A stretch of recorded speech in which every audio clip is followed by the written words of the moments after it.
ఖమ్మంలో భూధాన్ భూముల మీద రెండొద్దుల సంధి లొల్లైతున్న ముచ్చట ఏరుకున్నదే కదా. పేదోళ్ళ ఇండ్లను కూలగొట్టి రోడ్డున పడేసిర్రని పెద్ద లొల్లే అవుతుంది ఖమ్మంలో. ఇప్పుడు దీని మీదనే అటు కార్ పార్టీ వాళ్ళు ఇటు కమలం పార్టీ వాళ్ళు వామపక్షాలతోని కలిసి సర్కార్ మీదికి లొల్లికి దిగిర్రు. అదే ముచ్చట మీద ఇల్లు పోయినోళ్లను మందలిచ్చేతందుకు కార్ పార్టీ ముఖ్య లీడర్ కేటీఆర్ సార్ ఖమ్మం పోయిండు. వాళ్ళకు ఎసొంటి ముచ్చట్లు చెప్పిండు ఏందనేది అంతా అరుసుకొని వద్దాం పారి. చలో ఖమ్మం. ఇలా ఇటీవల ఖమ్మం జిల్లా వెలుగుమట్లకు పోయిండు కార్ పార్టీ ముఖ్య లీడర్ రామన్న.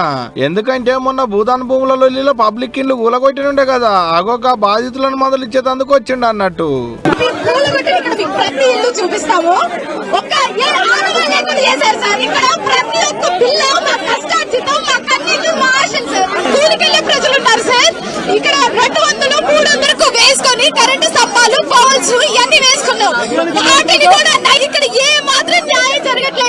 చుట్టూ పబ్లిక్ నడిమిట్లా రామన్న అక్కలు బాధలు చెప్పుడు, అన్న వాళ్ళకు ధైర్యం చెప్పుడు. వాళ్ళకి అండగుండేతందుకే రామన్న ఖమ్మం వచ్చిండటనుల్లో. కోర్టు ఆర్డర్లు ఉన్నాయి, కాయిదాలు ఉన్నాయి, మీకోసం కొట్లాడతాం. అవసరమైతే సుప్రీంకోర్టుకైనా పోయి కొట్లాడతాం, శాసనసభలో కొట్లాడతాము. ధైర్యంగా ఉండండి. మళ్ళీ ఇక్కడే మీకు ఇల్లు కట్టించి ఇక్కడే గృహప్రవేశాలు చేయించే బాధ్యత మాది. అందుకోసమే వచ్చింది. బాధితుల కొరకు కోర్టుకు పోతారట, పోగొట్టుకున్న కాడనే ఇండ్లు వచ్చేటట్టు చేస్తారట కూడా. తెల్లారి తాలకనే బుల్డోజర్లు వేసుకొని వచ్చి పక్క మీద ఉండగానే ఇండ్లు కూడా కొట్టిపోయిలని సార్కు చెప్పుకుంటా ఒక దుఃఖం కాదు పాపం అక్కడది. ఇట్ట అంబేద్కర్ భవనంలో ఇండ్లు పోయిన వాళ్ళతో మాట్లాడినాక మైకుల ముంగడికి వచ్చిండు రామన్న.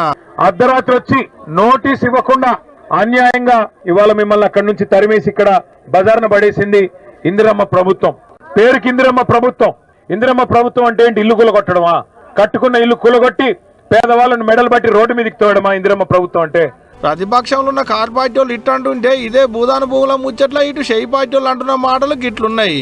చెరొక పక్క బావా బావమర్దులు విషయాన్ని కమ్ముతూ నిత్యము పెయిడ్ ఆర్టిస్టులతో యూట్యూబ్ ఆర్ట్యూబుల్ని వాడుకుంటూ పింక్ కలర్ ని మీదేసుకొని తిరుగుతూ విషపూరితమైన వారి ఆలోచనల్ని రాష్ట్ర ప్రజలు గ్రహించారు. కానీ వారికి వారి నాయకుడికి గ్రహించకపోవటం దురదృష్టకరం, బాధాకరం.